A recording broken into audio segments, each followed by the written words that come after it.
Nyuwun pangapunten ngagem basa Jawa anggenipun mujahadah nyuwun pangapunten ngeten iki Gus.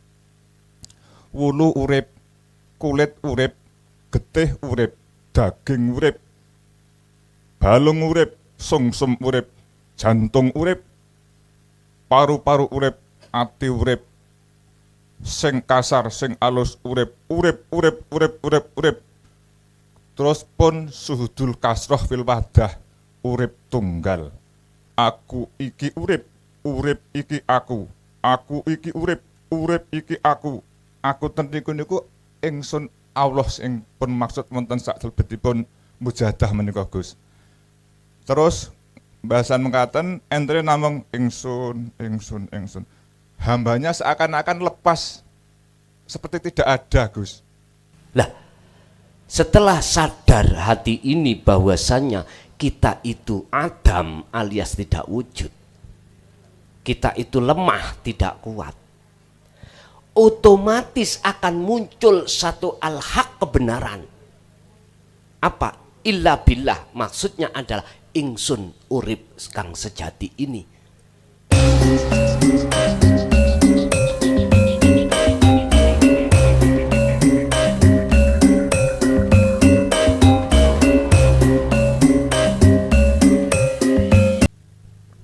Sewu.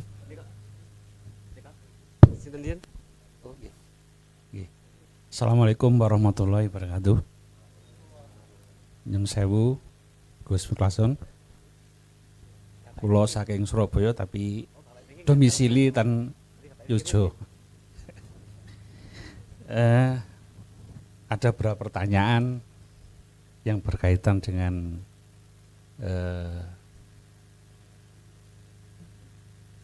satu suro dan pengalaman pribadi. Yang pertama ini, seperti kita ketahui, satu suro dan bulan suro di Pulau Jawa, baik di Jawa Timur, Surabaya, dan apalagi di Jogja, itu adalah semacam kayak bulan prihatin dan introspeksi diri, maka sangat tidak diperkenankan untuk berpesta seperti hajatan dan sejenisnya. Nah, ini berkaitan dengan itu mungkin bisa dijelaskan mengenai kaitannya dengan ilmu tauhid ini, hal semacam itu seperti apa. Terus yang kedua, ini mengenai hijrah dalam pengertian zamannya Nabi dan Rasul dikaitkan dengan hijrah yang kita ikuti dalam ajaran tauhid ini, bagaimana kita meningkatkan dan menyelami ajaran tauhid untuk hijrah itu. Terus yang ketiga, ini berkaitan dengan pengalaman. Nah, seperti tadi sampaikan Gus Mulason, itu saat kita duduk kolwat itu. Nah, itu ada namanya gerak ingsun. Gerak ingsun Gus. Nah, gerak ingsun ini apakah itu gerakan yang dilakukan oleh kita sebagai makhluk atau gerakan yang memang dari dalam diri? Dan gerakan itu kadang juga berbeda-beda. Nah, ini mungkin mohon maaf sebelumnya, apakah gerak ingsun itu setiap orang juga bisa berbeda-beda, atau mungkin bisa dikategorikan semacam kayak, mohon maaf sekali lagi, seperti kayak sholat itu Gus. Nah, itu aja dari saya. Terima kasih. Assalamualaikum warahmatullahi wabarakatuh. Waalaikumsalam warahmatullahi wabarakatuh. Berkenaan dengan satu surah, atau bulan Muharram. Kami pun dulu pernah mendapatkan wejangan dari orang tua atau kakek. Memang betul. Mengapa kita ketika masuk atau bertemu di bulan Suro tidak boleh kita mengadakan hajatan? Apa maksudnya sebetulnya? Pertama, orang hajatan itu identik bersenang-senang. Dan perkara yang menyenangkan itu cenderung mayoritas melalaikan terhadap Allah. Alhaakumut takatsur.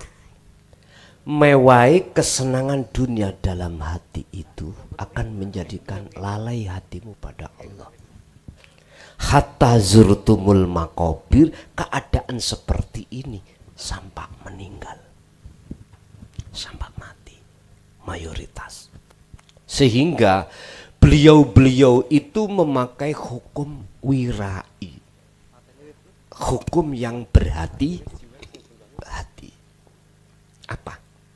Ya tidak akan pernah menyelenggarakan hajatan-hajatan. Apakah hajatan nikahkan anak, atau hajatan menyunatkan anak, atau hal-hal yang lainnya.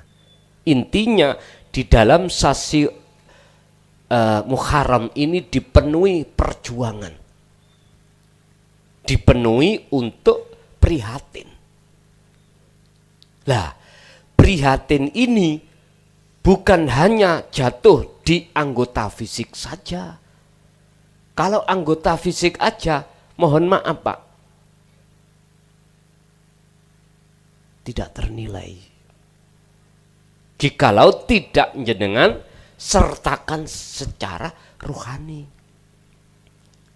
Bebersih diri tidak hanya secara fisik aja, tapi wajib secara rohani. Sehingga mengapa tidak boleh berhajat, itu tadi alasannya karena mengambil hukum ngati-ngati, sebab hajatan itu identik dengan bersukaria. Lah, bersukaria kebanyakan itu melalaikan hati pada Allah. Justru kesedihan itu mudah hati ingat pada Allah. Contoh, jangan numpak kapal laut di tengah laut, ombak besar, gelombang, bahkan sampai membuat kapal itu hampir tenggelam. Apa yang hanya Anda lakukan? Sing isok moco solawat lagi tuh, butuh selamat. Dan atau sampai itu bisa baca Yasin tujuannya satu, minta pertolongan hanya pada Allah supaya diselamatkan. Nggak ngerti entah? Setelah sudah melewati itu, kapal itu ke dermaga, jenengan ke daratan aman, lupa wes. Kebanyakan seperti itu. Pernah Pak, saya numpak pesawat itu. Tahun pinten nih? Pokoknya kula ngaji ning Jakarta. Loh, di tengah perjalanan ini pesawat iki namanya wong wedok ayu. Namanya apa ya? Pramugari memberikan seruan. Pak, tolong, nek cara bahasa kula. Di situ ada bahasa Inggris sih aku sih nggak paham. Bahasa Indonesia aku paham. Dimohon kepada penumpang untuk duduk kembali dan menyabukkan sabuknya. Menyabukkan sabuknya. Indonesia nih bahasa nih. Pokoknya paham ngoten loh. Karena cuaca kurang bersahabat. Loh, ndelalah ngoten gelodak. Kayak kula numpak motor niku kejeglong-jeglong ngoten lho. Ngoten niku wonten penumpang sing jerit. Jerit. Loh, keadaan yang nggak enak itu semua sak penumpang umpama ditanya minta tolong sopo. Ayo. Hatinya kecil. Di situ tentang masalah harta masih sugiyoyo opo jabatan pejabatnya ono kuno. Cilik atine wis gak kanggo kabeh. Hanya satu-satunya penolong. Wa ma lahum min nasirin. Di situ hanya satu sang yang bisa menolong. Tidak ada lain kecuali Tuhan yang Maha Esa. Merapat. Nah, setelah pesawat itu melewati rintangan seperti itu, akhirnya anteng, mohon maaf, sudah landingan itu, nek mudun itu, ya wis ngerutuh menisor ya, aman, ngoten niku tak delok wonten sing sujud syukur Pak. Setelah lewati masa genting wau, kula niki takon. Apa maknane awakmu sujud syukur? Nang ati tapi mboten takon wong mboten kenal kula ya. Nah. Sing jelas keadaan hati orang satu pesawat itu katakanlah jumlahnya 60 misalnya. Ketika di dalam pesawat beda Pak ketika sudah di bandara. Aman toh? Wis atine mboten nanggone Allah nanggone Tuhan mboten wis ngawali nang telu niki. Iki sing jemput kok gak cepet-cepet muring ya Allah. Bun beda bun. Inilah dasar sebagai rumus bahwasanya kebanyakan hati yang terlalai itu disebabkan enak-enak. Masa-masa awak dewi seneng-seneng ini. Makanya mengapa kok dilarang? Estu dilarang tenan. Masih mau Jokerta ngoten. Dilarang biyen Pak. Duka sak mangke. Lah, bahasa hati-hati bukan berarti jenengan itu secara fisik ninggal nonda. Bisa jadi jenengan kali kula niki tetap mengadakan itu dengan catatan hati tetap tazkiyatan nafsi. Tapi ki lebih sulit Pak. Artinya jenengan saged manggi Allah dengan mudah ketika saat secara jasmani sudah tidak kerepotan urusan Iku lebih mudah daripada jasmani kerepotan berinteraksi dengan 3 perkara wau. Tapi bukan berarti selamanya ini susah. Sulit, ndak, tergantung sejauh mana hati sampean iku, sesering mana hati sampean selalu berinteraksi kepada Allah. Makanya kalau bahasa saya, temui Allah tidak hanya di tempat sunyi, akan tetapi juga di tempat ramai. Sebab di sunyi tempat, di ramai tempat, itu juga ada wujudnya Allah atas ketunggalan. Jadi sama saja di sunyi yo ingsun, di ramai yo ingsun. Tapi tidak salah bagi jenengan kalau secara lahir menjauhi hajatan di bulan Suro. Sampai gunakan untuk kholwat secara khusus, monggo. Kedua, tentang hijrah. Hijrah niku definisinya adalah dari pindah dari tempat satu ke tempat yang lain. Oleh karena tempat yang satu itu zalim, maka pindahlah tempat yang tidak zalim. Ibaratnya jenengan pindah dari alam kegelapan menuju alam terang benderang. Maksudnya di situ. Itu di dalam surah Al-Baqarah 257. Ada 2 golongan yang berhijrah dan tidak. Yang berhijrah dari tempat gelap menuju tempat terang itu disebut orang yang hatinya hanya bergantung kepada Tuhannya. Allahu waliyul ladina amanu yukhrijuhum minadz-dzulumati ilan nur.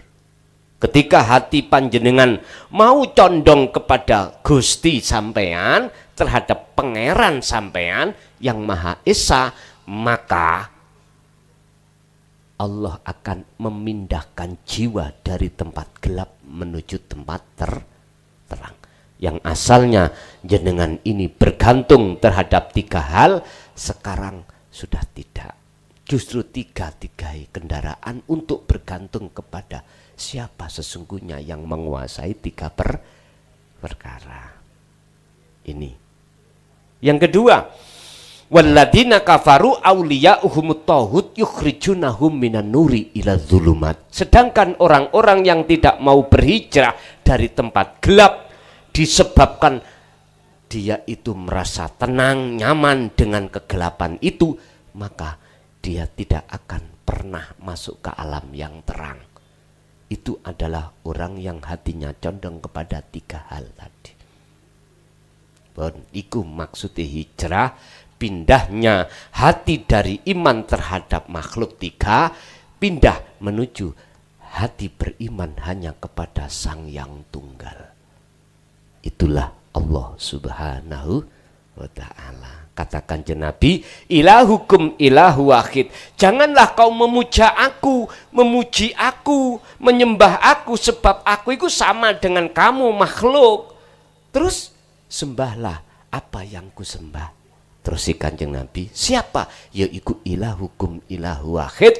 Tuhan kalian, Tuhan saya, Tuhan yang Maha Esa. Itu ada di surat Al-Kahfi ayat 110. Dijelaskan di situ. Bon.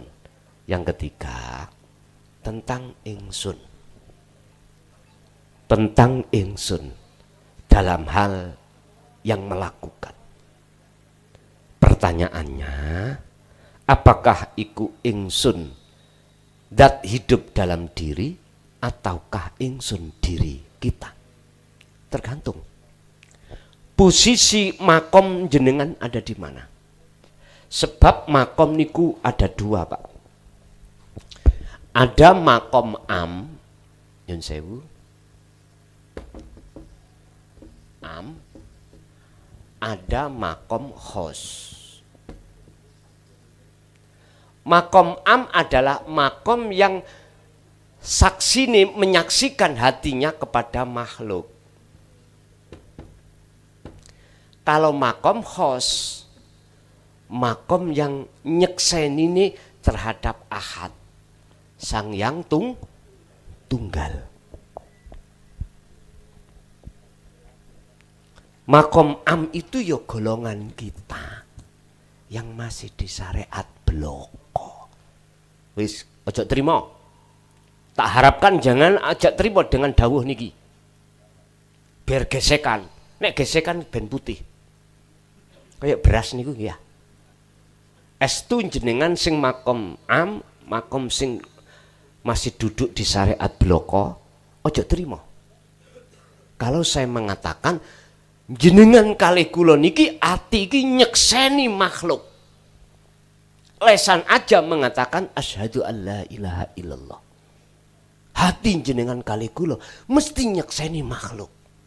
Tadi gak podo njaba jero iki namanya munafik.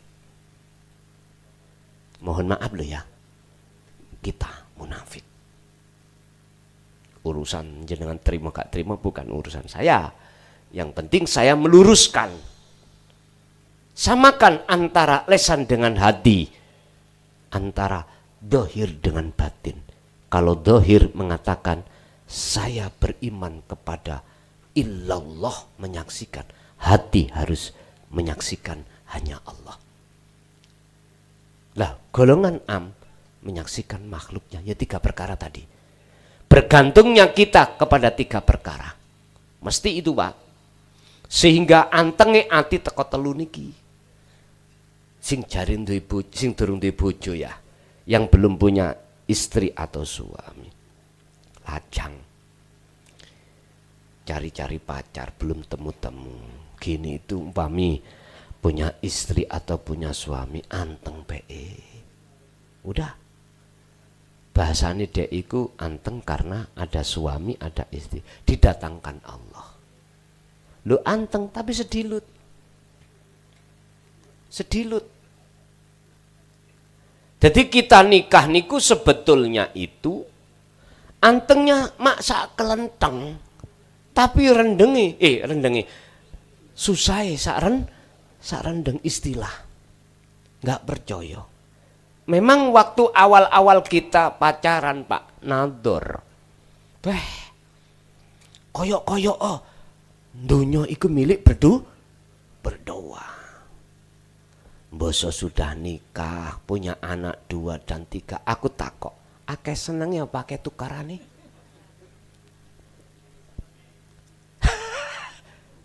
Saya bicara golongan am lo ya. Saya tidak bicara golongan khos. Golongan am. Fakta di lapangan memberikan sensus biji. Ternyata dawe wong tuwek biyen bener. Nek kuwi rabi padha mek golek mungsuh. Lah ngoten nggih. Tukarane. Ku nek gak ono goleki, tapi mbosok ketemu tukaran. Allah ya Karim. Oke, ketika saat kita itu sudah nikah, apa yang kita harapkan? Momongan. Sampai ada yang 5 tahun, 10 tahun belum dikasih. Enak be, anteng be, jika lo dikasih anak. Dikasih Allah anak. Oke, awalnya anteng Pak. Boso wis umur balik, gak muda. Tuturane wangel. Mungkin ada orang tua menghadapi kondisi anak seperti ini muncul kalimat, awakmu biyen lahir katutan balungane kerik be. Tuturane kok angel. Ya Allah, Pak. Loh. Tidak selamanya itu membuat anteng. Lah ngeten nggih? Oke, Pak. Wis mbosok punya anak enak be kalau ekonomiku tercukupi serba kepingin keturutan. Dituruti Allah. Dunia ini tambah naik. Apa yang terjadi? Nikmat sampai niku mung sak kelenteng. Susahe gak mari-mari. Khawatir engko ndang iki dijatuhno melarat ilang. Wis gak mari-mari, Pak. Ya Allah ya Karim. Bagi kita yang ada di am, mesti ingsun yang muncul diri, itu mesti makhluk. Apakah diri, pribadi diri, atau makhluk lain. Intine, ingsun yang muncul dalam hati, iman kita makhluk. Sapa son sing ngaji? Aku. Isine ning dodoku iki ingsun makhluk klason. Munculi ngaji wau. Akhirnya saya ngaku-ngaku ini ilmu saya. Saya ngaku-ngaku munculnya ilmu dari saya. Iki golongan am. Yes. Inilah Pak yang kusebut keadaan hati yang mati atau hati yang gelap, hati yang bergantung kepada selain Sang Yang Tunggal, bergantung kepada selain Allah Subhanahu wa Ta'ala. Tapi kula nek dituduh ngoten gak terima. Karena apa? Buktine aku ya Allahu Akbar. Aku ya nyebut Allah. Aku beriman Allah Tuhan. Kula ngoten ta? Iku lesan. Hatiku no. Satu. Bagaimana miturut golongan yang sudah khos? Iki ingsun iku muncul hidup dalam diri atau di luar diri. Tapi jenengan sebelum muncul di luar diri, mesti di dalam diri terlebih dahulu. Makanya dawe man arfa nafsahu, ngenali diri dulu. Setelah itu kenal Tuhan berarti diri di luar diri. Padahal antara diri di dalam diri dan di luar diri itu pelakunya tunggal. Cuman mengapa seperti itu? Karena inilah proses hukum alamiah. Bahwasanya yang namanya anak ayam iku muncul dari elas yang di dalam telur. prosesnya itu. Gak langsung ujuk-ujuk ayam itu ngendok tadi anak ayam, wujud telur dulu. Loh, di dalam telur ada las, Pak. Jenengan bisa buktekno kalau telur ini sudah dingkermi oleh induk ayam selama 7 hari, amin lihat, mesti ada las. Loh, las inilah wujud anak ayam sebetulnya. Lah, ini akan nyoto secara dohir wujudnya kalau sudah meliwuti waktu yang sudah ditentukan, mungkin 21 hari menetas. Loh, wujud dohir anak ayam inilah, Pak, sebetulnya pembuktian wujud batin tadi yang disebut Nur Muhammad. Jenengan ingatan wujud sampean dohir niki sebetulnya wujud hakikate Nur Muhammad yang ada di nutfah bapak yang disebut sel sperma. Berarti apa bedone antarane sel yang di sperma dengan wujud dohir sampeyan iki? Ora ono bedane. Ini gambaran Allah juga begitu. Wujud Allah batin kang kesebut urip iku dilahirno wujude jenenge Nurullah. Lah, Nurullah iku wujud dohir iki disebut ma fis samawati wa ma fil ardi. Isine langit lan isine bumi. Sing kata wong am menyebut makhluk, sing kata orang khos nyebut wujud dohiri. Gusti wis nek ana kene nek sampean durung tutuk ojo diterusno daripada gendeng. Sampean gawe ngombe kopi ya ambek rokokan. Nanti sampean akan digiring Allah dewe, akan dipahamkan seiring berjalannya nyatane wujud Allah batin ning awak sampean. Tenang ae, Gusti Allah iku sing bimbing sampean langsung. Wis jadi terkait ingsun niku beda-beda sebab makom beda-beda. Tapi kalau makomnya itu sudah ning khos wis mboten beda lagi. Ingsun urip tok ngoten. Nggih. Tasik wonten monggo. Assalamualaikum warahmatullahi wabarakatuh. Mohon maaf saya berdiri. Gus Mukhlason ingkang kawula hormati, Gus Mukhlason ingkang kula takdimi. Nderek nemangaken kawula soleh saking Gunung Kidul, Gus. Nyuwun pangapunten kalau rumiyin nate sowan ngantos dun sak mriki alhamdulillah tasih nderek terus anggenipun tausiah panjenengan. Ingkang badhe kawula suwunaken pirsa lan nyuwun pencerahan menika napa leres napa dereng. Nyuwun pangapunten sesuai dengan babnya yaitu tazkiyatun nafsi dalam berkholwat atau dalam mujahadah. Nyuwun pangapunten ngagem basa Jawa anggenipun mujahadah. Nyuwun pangapunten ngeten iki Gus. Wulu urip, kulit urip, getih urip, daging urip, balung urip, sungsum urip, jantung urip, paru-paru urip, ati urip, sing kasar sing alus urip.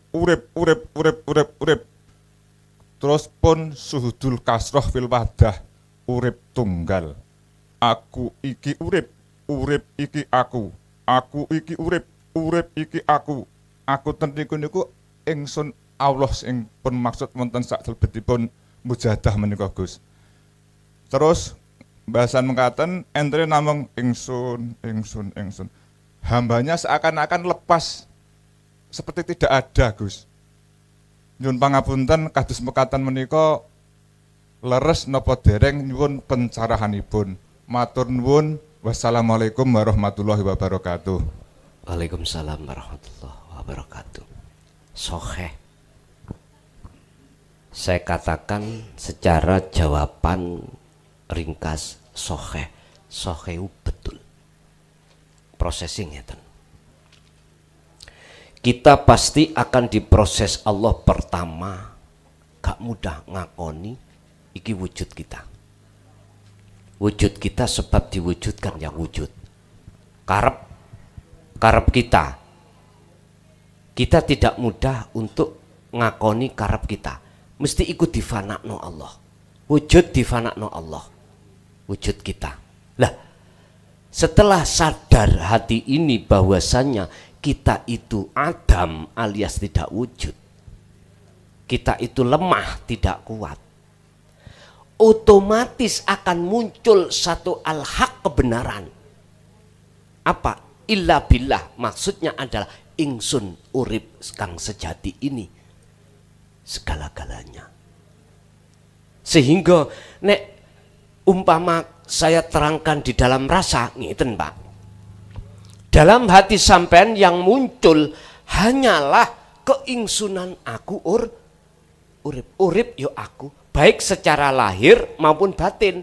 Sehingga secara lahir nyebut kulit, daging, balung, sumsum, getih, wis gak ono bedane dengan urip kang batin. Nek iku wau urip kang dohir, iki urip kang batin. Pun nek wis ati kaya ngono Pak, ikilah yang disebut sebagai majdub.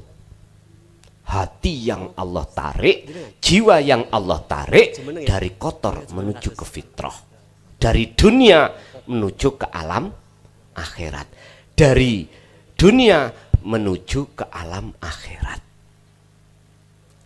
atau dari gelombang sing kuat tadi agune makhluk menjadi gelombang agunya urip. Nggih niku Pak, tujuannya meditasi bertapa cara Jawa rapopo. Tapi mohon maaf niki sik ditolak kali golongan wong syariat tok karena gak ono Qur'ani, gak ono wacanan Arab. Padahal kita bukan orang Arab. Saya ulangi, tolong dibuka di dalam salah satu surat yang Allah mengatakan Gusti Allah iku nek ngutus utusane itu terhadap satu kaum iku memakai bahasa yang kaum paham. Gak harus Arab. Jawa ya utusane berbahasa Jawa. Madura, Bugis, Dayak sesuai supaya bisa gampang dipaham. Orang Indonesia ya Indonesia bahasanya. Sehingga bisa dipaham oleh baik orang Jawa, Madura, dan sebagainya. Makanya saya sering banyak kritikan, Gus kalau berbahasa tolong jangan bahasa Jawa saja. 100% harus berbahasa Indonesia. Karena kami bukan orang Jawa, biar paham isi materinya. Makanya Pak, sing kula tulis, sing kula sharing status iku bahasa Indonesia. Engko bahasane Jawa maknani ayat-ayat, tapi tetap saya Indonesiakan. Karena mohon maaf, saudara-saudara kita tidak semuanya Jawa, juga bahasa yang lain mekaten. Nggih, leres ngoten. Lanjut. Tasik wonten. Assalamualaikum warahmatullahi wabarakatuh. Nyuwun pangapunten saderengipun kawula matur dhumateng Pak Gus. Mbok menawi anggenipun kawula tanglet ndadosaken ujub lan riyak kawula nyuwun pangapunten. Tuntupan mawon sak bibaripun menika sisalik kholwat dipun tarik rohipun wonten ing alam fana. Ngapuntene menika kok raosipun disumerepaken ten alam kasab niku arupi cahaya Pak. Cahaya menika niku nek biasane srengenge niku biasane ngoten, tapi niku kok gedene niku Masya Allah. Niku sak gunung niku gedene niku lho kula pandeng mawon, tapi niku istiqomahipun tajali Pak. Lajeng srenge sak gunung niku wau ambles. Kula tingali mlih mboten medal. lajeng kembali lagi wonten Pasilan. Terus sampai saat menika niku kula ningali panjenengan ngoten, nyuwun pangapunten Pak. Wonten manah menika muncul lan timbulipun iku kalam ingsun ngoten. Lajengipun nyuwun pangapunten. Sak wedal-wedalipun salat syariat nggih Pak. Niku nyuwun ngapunten nggih, kula mboten riyak nggih, mbok menawi kathah riyakipun kula nyuwun tambah pencerahanipun Pak, nyuwun bimbinganipun. Waktu akhir salam niku kok termanah niku setelah assalamualaikum warahmatullah ngoten. Termanah niku ngendikane ngaten Pak. Selamat saking kersane ingsun ngoten. Sampun ngoten mawon, nyuwun pangapunten. Assalamualaikum warahmatullahi wabarakatuh. Waalaikumsalam warahmatullahi wabarakatuh. Memang tujuan akhir sebuah perjalanan si Salik itu adalah sampak dumugi alam kang den sebut nyawiji tunggal, sehingga pantas jenengan sudah tidak beriman itu kalam selain ingsun Allah. Artinya hanya bisa menyaksikan kalam itu kalam ingsun Allah.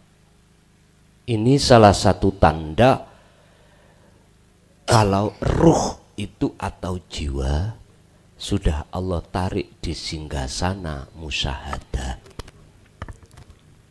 Sekalipun secara kasaf itu dibuka berupa melihat cahaya yang besarnya segunung, jelas iki mboten panas, walaupun sampen sawang meripat mboten panas. Dan inilah perbedaan antara cahaya makrifat dengan cahaya matahari. Kalau cahaya matahari jenengan melihat mata iki saya suwe saya panas. Jenengan padahal ingin melihat wujudnya matahari. Akhirnya jenengan tidak kuat melihat wujudnya. Karena apa? Karena terhalang dengan cahayanya.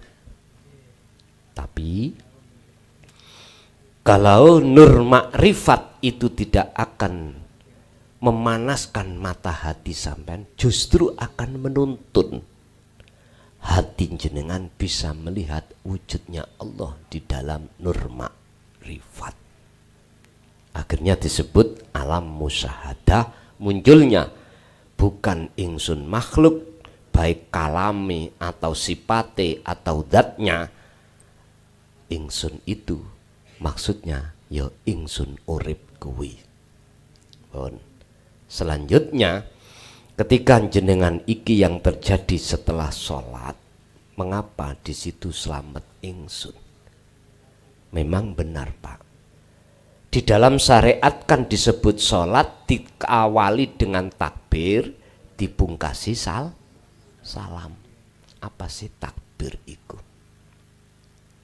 Awal jenengan kali kula nekani undangan dan untuk bertemu Allah.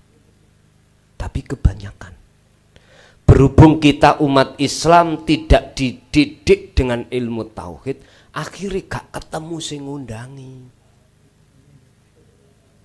Bahkan malah ketemu perkara sakliyane Allah. Padahal Allah sudah katakan wa aqimis shalah li dzikri. Kui tak undangi lewat sholat semata-mata hanya satu, li dzikri, supaya ingat aku, ketemu aku. Makanya umat Islam tolong sekali lagi berpikirlah Anda, ngeno Anda apa yang terjadi waktu sholat. Mengapa hati kita bertemu selain ingsun? Sampeyan ngengen kok mung gara-gara sing penting gugur kewajiban, sing penting oleh surga, oleh ganjaran. Ojo ngono. Surga ganjaran iki makhluk. Ketipu sampean.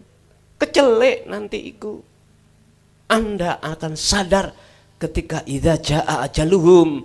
Ketika ajal teko, kau akan mengerti dan paham, ternyata selama ini aku ketipu oleh nafsuku sendiri. Mumpung belum datang, sekarang diingatkan Allah. Fafirru ilallah inni lakum nadhirum mubin. Lekas kembalilah kepada Tuhanmu. Lekaslah kembali kepada Allah sebagai Tuhanmu satu-satunya.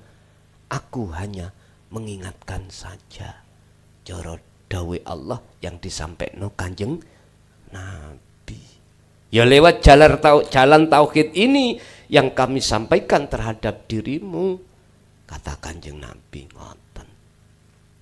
Tapi tetap manusia itu banyak yang mengingkarinya. Ya sudah, semua resiko ditanggung penumpang. Gimpun. Jadi leres, Pak. Jadi keselamatan akan mesti itu datang dari ingsun Allah, manakala betul-betul bertemu terhadapnya. Ud'auni ya astajib lakum. Jikalau kau betul-betul memohonnya terhadap ingsun, ketemu ingsun, ya astajib, tak sembadani, berarti tak selamat no dirimu. Nggih, masih ada? Assalamualaikum warahmatullahi wabarakatuh. Nyuwun sewu Gus, jenengan tadi ngaos mengisahkan urip lan menuju jalan pulang. Niki contoh, ada seseorang kawan Ikro, nah itu duduk di belakang rumah, ada ayam bertarung, itu dalam hati mengucap aku ne urip, ada kupu-kupu terbang, aku yang urip, itu contoh. Lah pertanyaannya itu apakah sudah mendekati mengisahkan urip? Dua, apakah itu sudah bisa menuju jalan pulang? Itu dua pertanyaan Gus. Yang ketiga, nyuwun ijayah niki, ijayah golek bojo. Nyuwun sewu niki Gus, sekarang ponakan kula niku pun umur 38 dereng gadah garwa. Ponakane jaler napa setri? Jaler. Jaler, nggih. Nggih. Ngoten nggih. Sudah betulkah kita mendekat keesaan atau bahkan sudah mengesahkan Allah dari apa yang jenengan ceritakan tadi? Sudah apabila nyata-nyata yang terjadi di dalam hati itu sudah lepas wujud makhluknya, sekalipun secara dohir isih wujud makhluk, mendekat. Yang kedua, dikatakan murni ketauhidan Esa tunggal sejati, batin sak dohiri gak ono bedani. Dohir iku nyatani batin, wujude urip kang batin ya nyatani dohir, isine langit lan isine bumi. Lah ini yang kedua ini, nek sing durung paham tentang murni niki mpun dipeksa, pun sampeyan bergelutai terus terhadap wujud Allah batin dulu, sebab Gusti Allah dawuh wal awwalu wal akhiru wal dhahiru wal batinu. Wis. Yang terakhir tentang ijazah nikah. Tapi jujur kula mboten ngijazahno secara syariat ya. Tapi niki arahnya kok nanti nang syariat. Tapi pesan kula tolong ojo di gung-gungno syariat sing jangan saya katakan. Sekarang kula harus ada akad terhadap yang bersangkutan. Akad ngenten. Saya akan mengizinkan hal itu dilakukan bila mana dalam hati yang bersangkutan imannya itu hanya terhadap urip. Tidak boleh bacaan yang dibaca jikalau jenengan belum nyampak nyatani wujud Allah dohir. Napa niku? Wis niki sering dibaca dening umat Islam.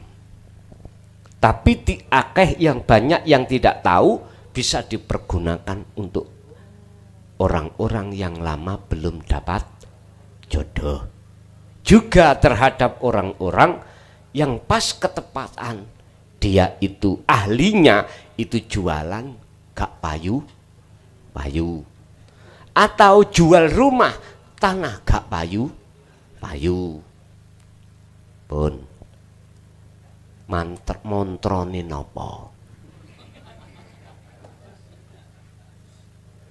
nek montrone basa Jawa ngene, teko karepmu gak teko karepmu.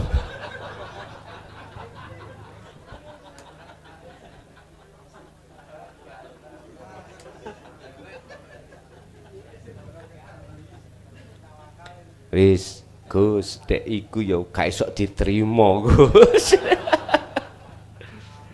Ya wis, bahasane cara nangone kitab Mambaul Hikmah ngeten. Jenengan nek sing durung dijodoh wau lho nggih. Setiap jenengan bangun tidur, entah tidur malam atau siang, jangan beraktivitas apapun kecuali bacalah syahadat. Arah niki mesti wonten papat. Tekone jodohku nek gak teko lor ya teko kidul, nek gak teko kidul teko kul. Gak mungkin teko nisor utawa teko ndukur. Artine napa? Tolong priyantune suruh baca syahadat ngadep sesuai dengan rumahnya menghadap mana. Kalau rumahnya menghadap barat berarti bacalah syahadat kaping 7 ngadep barat. Setelah itu harus menghadap selatan, setelah itu timur, setelah itu utara. Ketika saat membaca syahadat, ati sampean gak nyekseni, gak boleh nyekseni wujude jodoh. Yang ketika saat asyhadu alla ilaha illallah, artinya ati sampean wajib nyatakno beriman nyekseni hanya wujud urip kang sejati itu. Lah pas Muhammad Rasulullah nyekseni ini sampean iki jodoh teko iku sebab dikongkon Gusti Allah, boten sebab teko maca syahadate. Nek tak simpulno ati sampean wajib beriman, wajib nyekseni mung hanya urip ning ngarep sampean kiku. Sehingga jenengan gerak bisa membaca syahadat ya karena hidup. Lah tekane jodoh wau ya sebab karena diperintah hidup wau, tidak karena syahadat yang kita baca. Wis kalau beliau purun netepi niki monggo. Jenengan sing lagi dagangane ora patek payu boleh sama iku kanggo pembuka, berarti sing takon kanggo jodoh kanggo wakeh iki gitu. akeh. Monggo sak kersa jenengan. Nggih, matur suwun. Terus pundi niki? Nek ngajeng ngaler dulu. Sing penting puterane arah kiri. Seperti tiang tawaf. Atau berlawanan dengan arah jarum jam. Nek arah jarum jam kan ke kanan, Pak. Jenengan ke kiri. Ngoten. Nggih.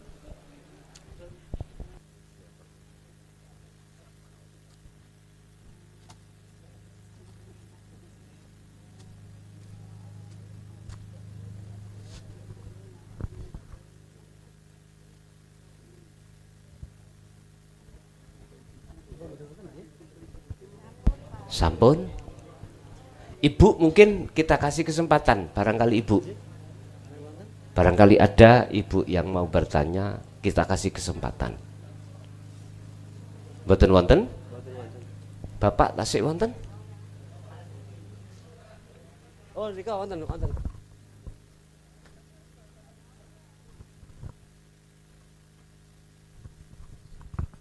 Terima kasih. Assalamualaikum warahmatullahi wabarakatuh. Kenalkan, saya Pras dari Klaten. Salam santun dan takzim guru kami Romo Yai Mukholason Rosyid.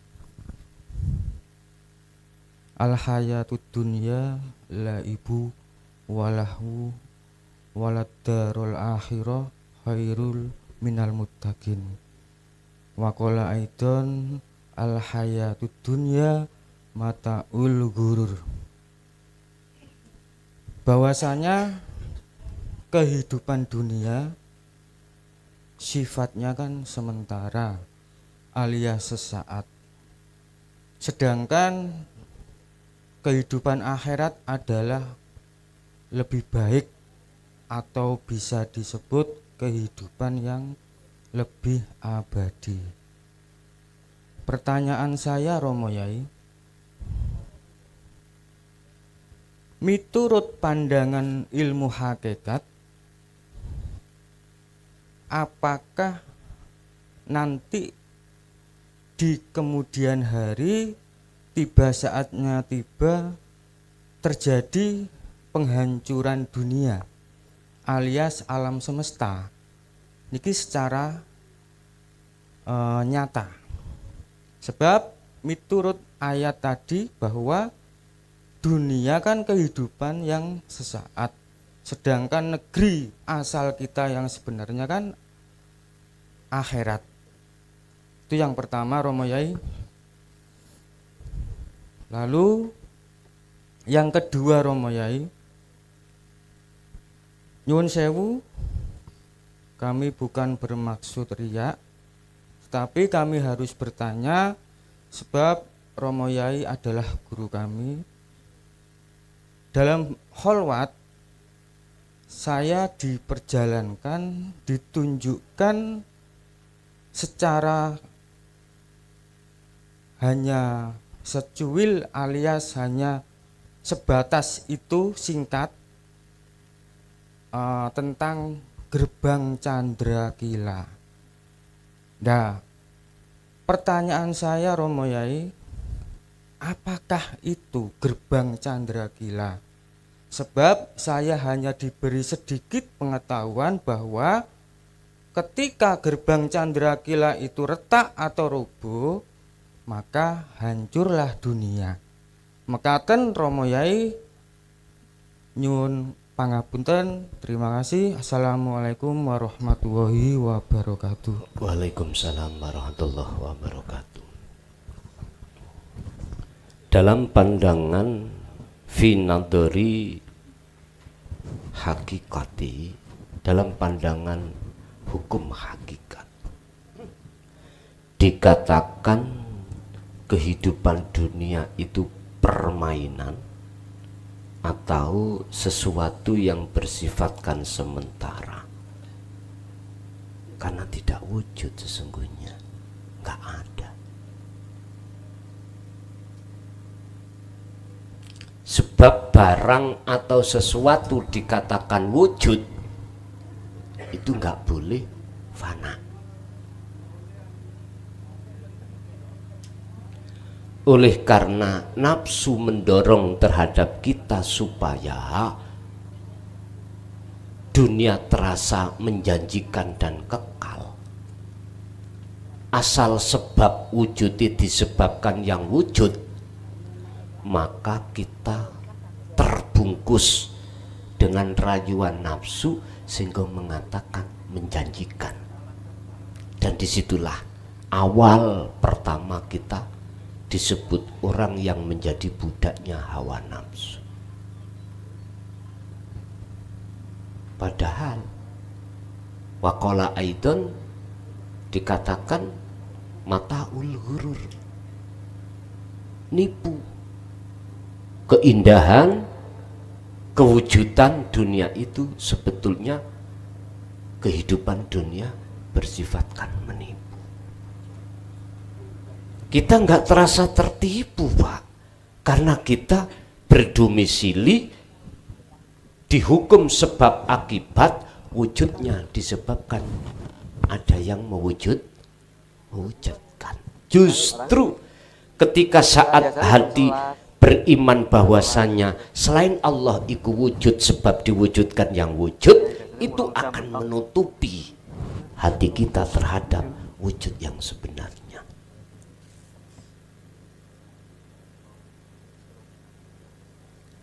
Sedangkan akhirat itu adalah tempat kembali atau alam yang abadi.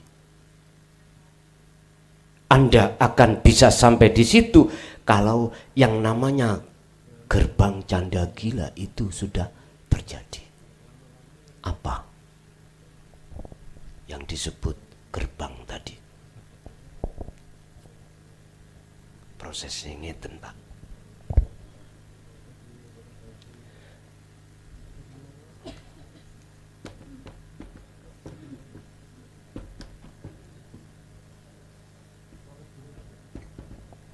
Sebelum kita masuk di gerbang candra gila itu, kita pasti akan merasa bahwasannya Allah sudah tidak jauh alias dekat sudah. Dengan bukti kesadaran kalau kita itu tidak bisa apa-apa. Kalau posisi diri ini hati sudah sadar kalau diri itu tidak wujud, kalau diri itu tidak bisa apa-apa, maka akan muncul satu kebenaran yang namanya makrifat. Nah, sebelum menuju kebenaran yang disebut makrifat itu, Bapak Ibu, kita akan mengalami yang disebut gerbang candra gila. Artinya kita akan kefanaan, fana.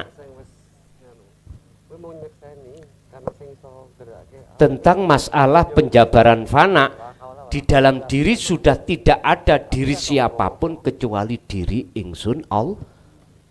Berarti makrifat itulah kebenaran yang dimaksud illa billah. Sehingga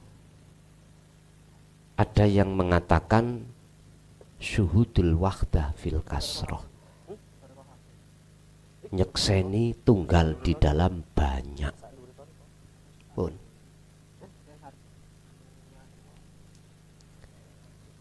kholwat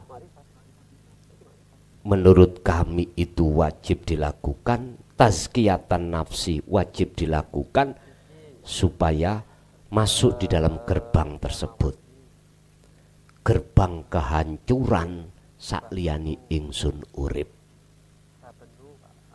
Setelah itu terjadi, itulah Pak yang disebut alam makrifat atau imannya sudah ihsan. Pun kalau sudah di sini, inilah barometer selamat dan tidaknya seseorang baik dunia maupun akhirat. Selamatnya itu ada di situ. Ruhaniyah dikatakan bisa kembali kepada Tuhan, jawabannya ada di situ. Dan ini menurut kami dari petunjuk Al-Quran wajib kita lakukan, wajib terjadi pada jenengan. Az-Zumar 54, lekas kembalilah kau kepada Tuhanmu sebelum kematian itu datang. Sebab jikalau belum kau lakukan terus terjadi kematian, akhirnya apa? Wala tunsirun, tidak akan mendapat pertolongan, berarti ora selamat. Coro mati namanya su'ul khotimah. Ije tasik wonten monggo.